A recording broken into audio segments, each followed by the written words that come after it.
बंद कर देते हैं, नहीं करते, उस कंडीशन में अपन उनको वापस से स्टार्ट करने के लिए जो प्रोसीजर करते हैं बाहर से, वो प्रोसीजर कौन सा होता है? सीपीआर कहलाता है। हार्ट का काम क्या होता है? बॉडी के अंदर ब्लड का सर्कुलेशन करवाने का। अगर हार्ट बंद हो गया, अरेस्ट हो गया, हार्ट फेल हो गया, तो उस कंडीशन में सर्कुलेशन नहीं हो पाएगा। दूसरा, लंग्स का काम क्या है? लंग्स का काम है डीऑक्सीजनेटेड को ऑक्सीजनेटेड करना। जब ये दोनों ही काम नहीं करेंगे तो पेशेंट की डेथ होगी या नहीं होगी? तो उस कंडीशन में अब अपन जो एक प्रोसीजर करते हैं उसका नाम क्या होता है? CPR procedure. इसका बीएलएस भी कहते हैं। इसको क्या कहते हैं? बीएलएस, मतलब एक बेसिक लाइफ सपोर्ट है। ये जो बेसिक लाइफ सपोर्ट देता है बीएलएस भी इसको कहते हैं।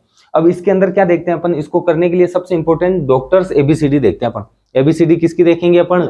डॉक्टर की। अब ये पुरानी वाली एबीसीडी नहीं है, A for apple, B for boy, C for cat वाली। इस बार क्या है? डॉक्टर्स एबीसीडी, क्योंकि एक ऐसा प्रोसीजर है जिसमें लाइफ को बचाया जा रहा है। तो लाइफ को बचाने का काम किसका है? डॉक्टर्स का, नर्स का अपना ही काम है। तो डॉक्टर की एबीसीडी देखेंगे। डी फॉर क्या है? डेंजर। अगर पेशेंट डेंजर में है तो डेंजर में है तो कैसे पता चलेगा? सबसे पहले अपन कि सीपीआर देना किसको है।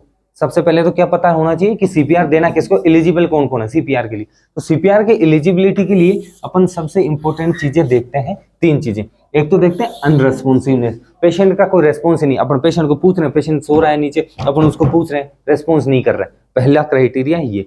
दूसरे क्राइटेरिया के अंदर क्या देखते हैं? उसकी ब्रीदिंग देखते हैं। ब्रीदिंग मतलब अपने को चेस्ट का कंप्रेशन देखना, हो रहा है कि नहीं हो रहा। अपने को यहाँ से लगा के देखनी, ये कान से अपन सुन के देख सकते हैं यहाँ पे, उससे पता चलेगा ब्रीदिंग, पेशेंट प्रॉपर ब्रीदिंग कर पा रहा है या नहीं कर पा रहा। तीसरी चीज देखते हैं अपन हार्ट रेट, पेशेंट की हार्ट रेट देखते हैं।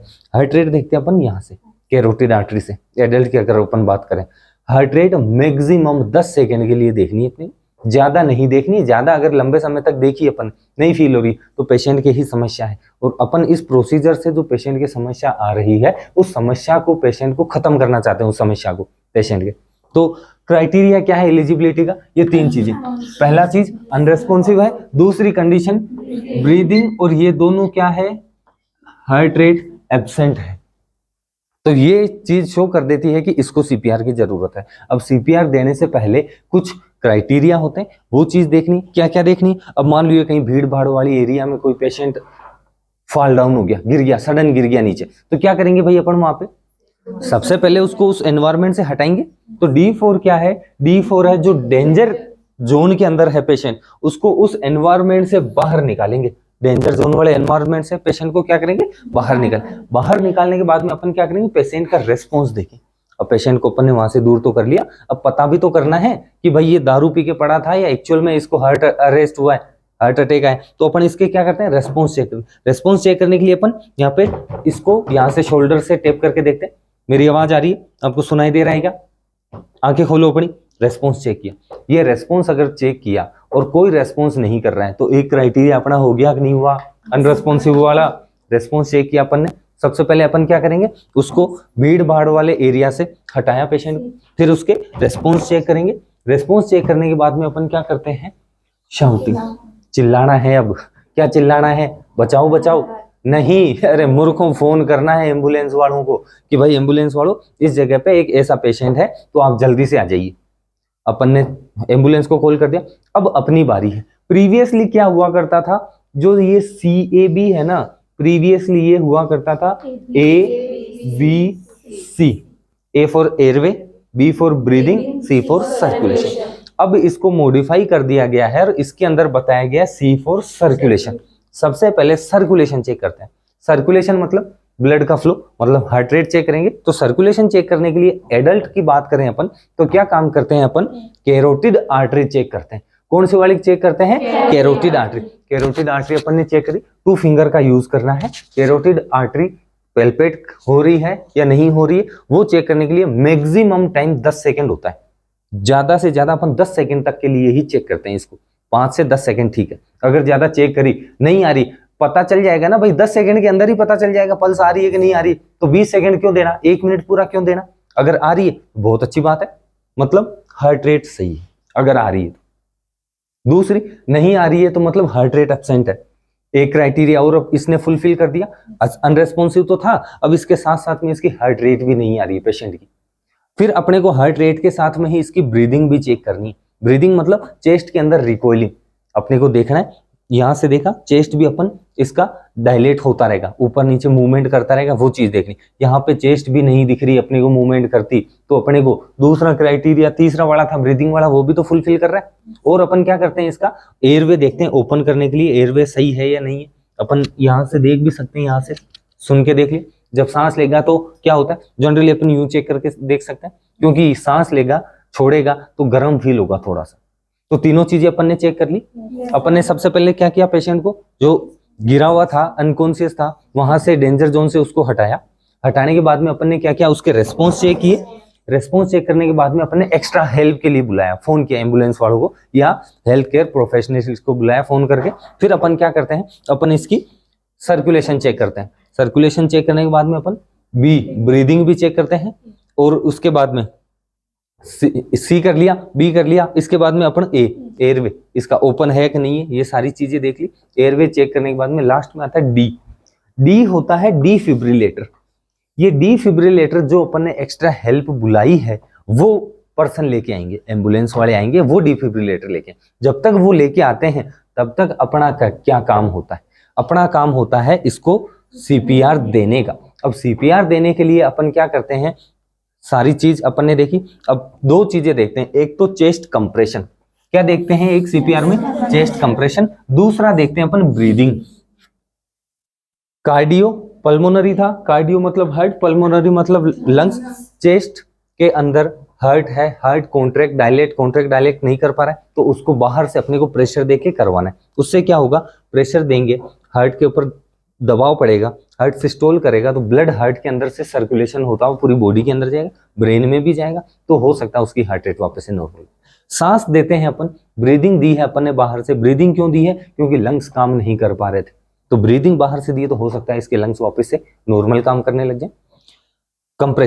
कंप्रेशन के लिए क्या करना है अपने को, कंप्रेशन देने के लिए सबसे पहले अपने को जगह देखनी है, लोकेशन। कौन सी लोकेशन देखनी है, स्टर्नम है इसके बीच में, ठीक है, निप्पल लाइन है, निप्पल लाइन के बीच में अपन क्या करते हैं, अपनी इसको जो सोल है यहाँ से, इस चीज को यहाँ से इस जगह लगाएंगे। लगाने के बाद में अपन करेंगे कंप्रेस। अगर अपन ने ज्यादा नीचे कर दिया, जिक्पोइड प्रोसेस की इस तरफ, कोई सेंस नहीं है, क्योंकि हार्ट इधर नहीं है, लोड हार्ट के ऊपर पड़ेगा ही नहीं। ऊपर की तरफ कर दिया तो ऊपर ट्रेकिया की तरफ है, कंप्रेशन हो सकता है, इधर ट्रेकिया की तरफ भी देने का कोई सेंस नहीं। कंप्रेशन देने का कारण यह है कि हार्ट के ऊपर दबाव पड़ना चाहिए, हार्ट पंप करना चाहिए, हार्ट के अंदर जो ब्लड है वो बाहर निकलना चाहिए, ये कंप्रेशन देने का। कंप्रेशन कितना देंगे अपन, कंप्रेशन देते हैं 2 इंच डेप्थ में। जगह पता चल गई, डेप्थ में कितना देना है, 2 इंच, लगभग 5 से 6 सेंटीमीटर अपने को कंप्रेशन अंदर देना है। फिर कंप्रेशन डिपेंड करता है पेशेंट की हेल्थ के ऊपर। ओबेज है, बहुत ज्यादा मोटा है, तो क्या होगा, बहुत ज्यादा फेट होगा उसके, तो उसके लिए कंप्रेशन अपने को थोड़ा और डेप्थ में देना है। क्यों देना है, क्योंकि अगर नॉर्मली अपन ने 2 इंच के हिसाब से ही पड़ा है, वही अगर अपन ने लेके चले ना, तो उसके हार्ट के ऊपर लोड ही नहीं पड़ेगा, उस समय अपने को कंप्रेशन ज्यादा देना। यहां तक समझ में आया। अब कंप्रेशन दे दिया, कंप्रेशन देने हैं अपने को 120 तक की स्पीड के, मतलब 1 मिनट के अंदर 100 से 120 कंप्रेशन देना है, वो स्पीड होनी चाहिए कंप्रेशन की। 1 मिनट में 100 से 120 की स्पीड होनी चाहिए कंप्रेशन की, 1 मिनट में 120 कंप्रेशन देते हैं अपन। कंप्रेशन अपने को 30 देने हैं, 2 इंच गहराई में देने हैं, निप्पल के मिडिल लाइन पे देने हैं, और कहाँ, स्टर्नम के इस जगह। कंप्रेशन दिया, अब बारी आती ब्रीदिंग की। ब्रीदिंग देने के लिए अपन क्या करते हैं, पेशेंट के हेड को थोड़ा सा ऊपर करके टिल, यहां से चिन को लिफ्ट करके, फिर अपन नोज को पिंच करते हैं। अगर अपने पास मास्क वगैरह कुछ एम्बू बैग नहीं है तो उस समय बाहर, अगर अपन हॉस्पिटल सेटअप से बाहर है कहीं, पिंच किया, पिंच करने के बाद में इसको माउथ टू माउथ ब्रीदिंग देनी है। ब्रीदिंग देने का क्या है, बहुत ज्यादा डीप ब्रीथ करके ब्रीदिंग नहीं देनी इसको। बहुत ज्यादा डीप ब्रीथ कर ली अपन ने धाप के, कोई आर्मी वाला, भर्ती वाला आदमी है, आर्मी की भर्ती की तैयारी करता है, तो चेस्ट का उनके एक्सपांशन मांगते हैं, 5 सेंटीमीटर चेस्ट का फुला होना चाहिए। अब वो जो अच्छी तैयारी करेगा, आर्मी वाली तैयारी करके, उनके 10-10, 15-15 सेंटीमीटर एक्सपांड होता है चेस्ट। अगर वो है और उसने बहुत अच्छे से सांस ली और इसको दे दिया, वो भी हानिकारक है पेशेंट के। बहुत ज्यादा सांस नहीं देना है, बहुत ज्यादा सांस दी है, नाक से नहीं दे रहे अपन, ओरल कैविटी से दे रहे हैं, तो ओरल कैविटी से ट्रेकिया और ईसोफेगस दोनों ही ओरोफेरिंग से कनेक्ट है या नहीं है, तो पेशेंट के स्टमक में हवा जा सकती है और अगर स्टमक में हवा चली गई, स्टमक भर गया, तो हो सकता है पेशेंट को वोमिटिंग हो जाए उस कंडीशन में। अनरेस्पॉन्सिव तो है, वो सारी कंडीशन नहीं दी, हो सकता है स्टिमुलेशन होके वोमिटिंग हो जाए, बाहर निकल जाए सामान और फिर से वो एस्पायरेट कर ले, ये चीज। तो ब्रीदिंग बहुत तेजी से नहीं देनी अपने को, नॉर्मल 1 सेकंड तक के लिए ब्रीदिंग देनी है। 1 सेकंड कैसे पता चलेगा, घड़ी तो देख नहीं सकते, मन में काउंट करना 1001। 1001 अगर अपन ने काउंट किया है 1001, तो 1001 बोलने में जितना समय लगता है वो 1 सेकंड होता है। बोलो 1001, ये 1 सेकंड था। आ गया समझ में? तो 1 सेकंड तक के लिए देना है। पिंच किया 1001 दिया, बोलना नहीं है, मन में सोचना है, बोलेंगे तो हवा ही नहीं जाएगी इसके। दिया, 2 ब्रीदिंग देनी है, फिर वापस से कंप्रेशन देने हैं इसके 30 कंप्रेशन देने के बाद में वापस से इसको ब्रीदिंग, पल्स चेक करनी। अगर आ गया नॉर्मल, पल्स आने लग गई है, सांस भी ये धीरे धीरे लेने लग गया है, तब अपने को क्या करना है, या तो अपन इसको साइडलाइन पोजीशन दे सकते हैं उस समय, ठीक है, या अपन इसको हाई फॉलोअर पोजीशन दे सकते हैं। क्या होगा इससे, जो डायफ्राम है उसके अंदर दिक्कत नहीं आएगी, लंग्स आराम से रिकॉइल हो सकते हैं, आराम से एक्सपेंड हो सकते हैं। यहां तक ठीक है, यहां तक हो गया। मान लो ये दिया है अपन ने, कुछ भी नहीं हुआ, और जो एक्स्ट्रा हेल्प बुलाई थी अपन ने, वो हेल्प भी आ गई एक्स्ट्रा वाली, तो उस समय अपने को क्या करना है, अब देना है एईडी। एईडी क्या होता है,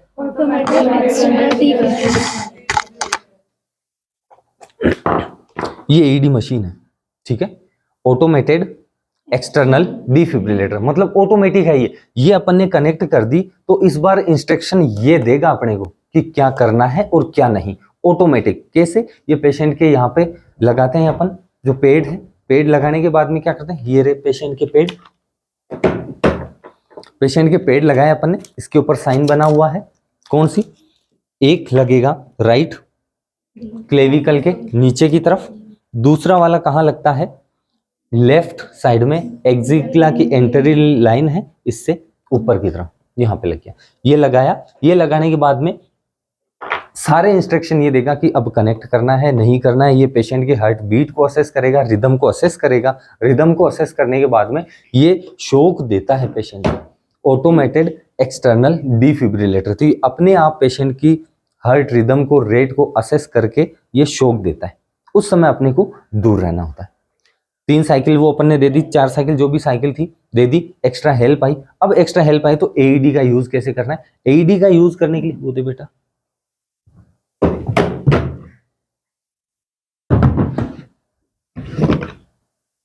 ऊपर।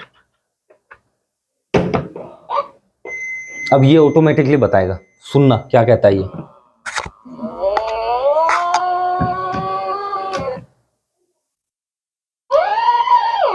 अबे क्या हो गया, इज्जत खराब करवा रहा है ये नागिन वाला डांस हो रहा है ये नागिन बन गया ये तो।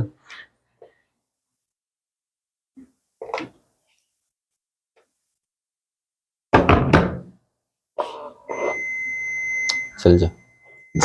Apply pads to patient's bare chest. Plug in pads connector next to flashing light. Paid apply करने हैं और अप्लाई करने के बाद में इसको कनेक्ट करना है। Apply pads. Plug in connector. ये जो लाइट चल रही है यहाँ पे कनेक्टर में कनेक्ट करना है अपने को। अब ये हार्ट रिदम एनालाइज करना है, अपने को दूर रहना है, पेशेंट से टच नहीं करना है। Shock advised. Charging. चार्ज कर रहा है इन पेड्स को ये। Stay clear of the patient. दूर हो जाओ पेशेंट से। Deliver shock now. अब shock Press the orange button. इसके ऊपर ऑरेंज बटन है, इसको अपन ने कंप्रेस करना है। Shock delivered. शॉक दे दिया है। अब क्या करना है शॉक देने के बाद में, CPR. अब बिना इनको हटाए हुए अपने को सीपीआर देने, इनको अपने को नहीं हटाना है और अपने को क्या करना है, सीपीआर स्टार्ट करना उसकी बीप के अकॉर्डिंग, ठीक है।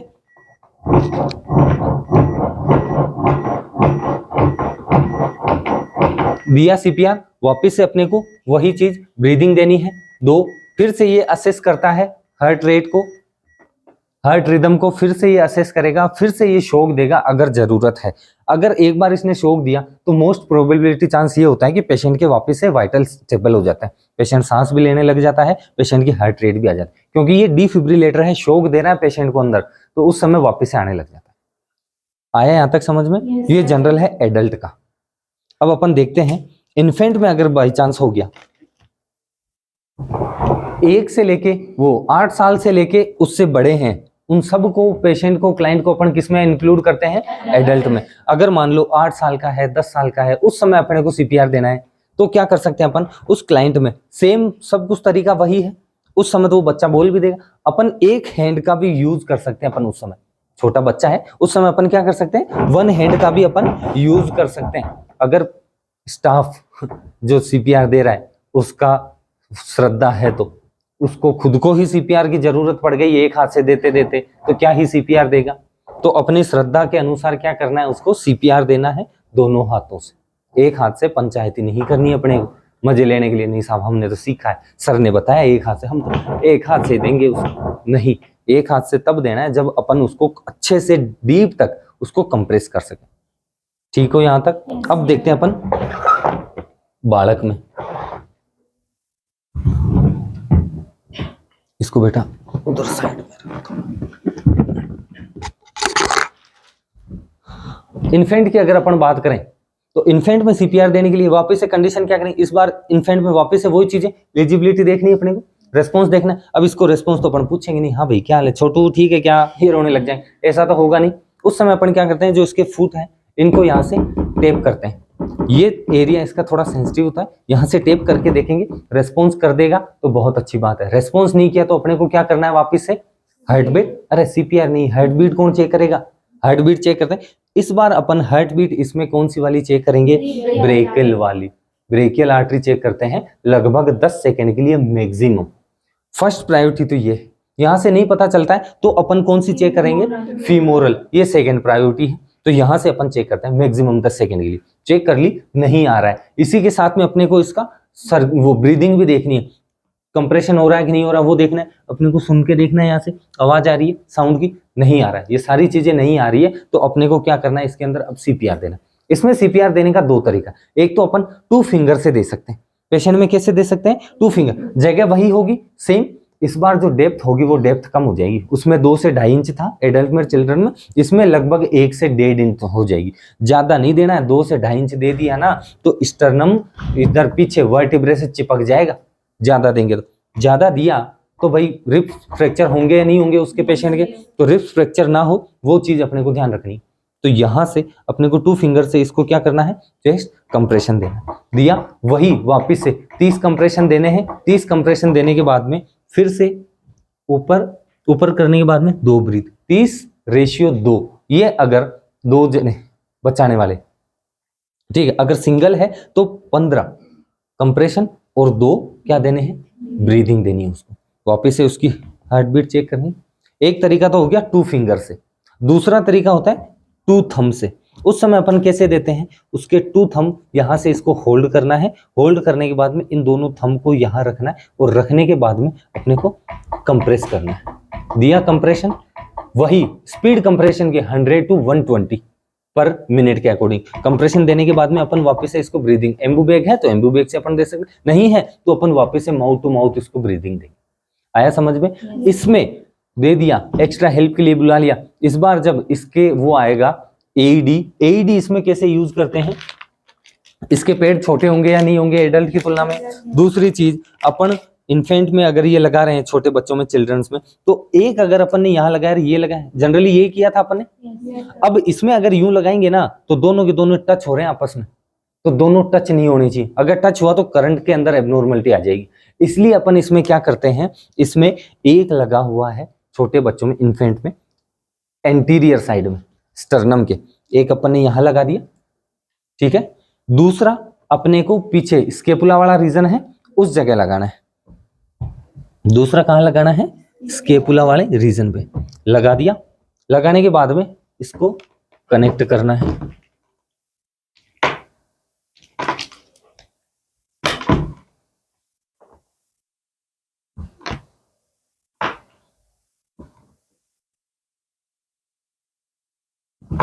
ये हो गया, मान लो कनेक्ट हो गया। कनेक्ट फिर से वापस से वो वाला स्टार्ट करना है, दूर रहना है, वो असेस कर लेगा। अगर 2-3 साल का है उस कंडीशन में भी अपन क्या कर सकते हैं? सेम एक एंटीरियर साइड में लगा सकते हैं और एक पोस्टीरियर, क्योंकि यहाँ और यहाँ ये दोनों नहीं लगेंगे, क्योंकि दोनों आपस में टच हो रहे हैं, करंट के अंदर एब्नॉर्मलिटी आ सकती है। आ गया समझ में? ये AED यूज करते हैं। पहले क्या हुआ करता था, जनरल सिर्फ ABC हुआ करता था CPR में, एयरवे ब्रीदिंग सर्कुलेशन। अब क्या कर दिया गया, मॉडिफाइड करके CABD कर दिया गया है, D फॉर डिफिब्रिलेशन भी। ठीक हो यहाँ तक? बहुत बढ़िया।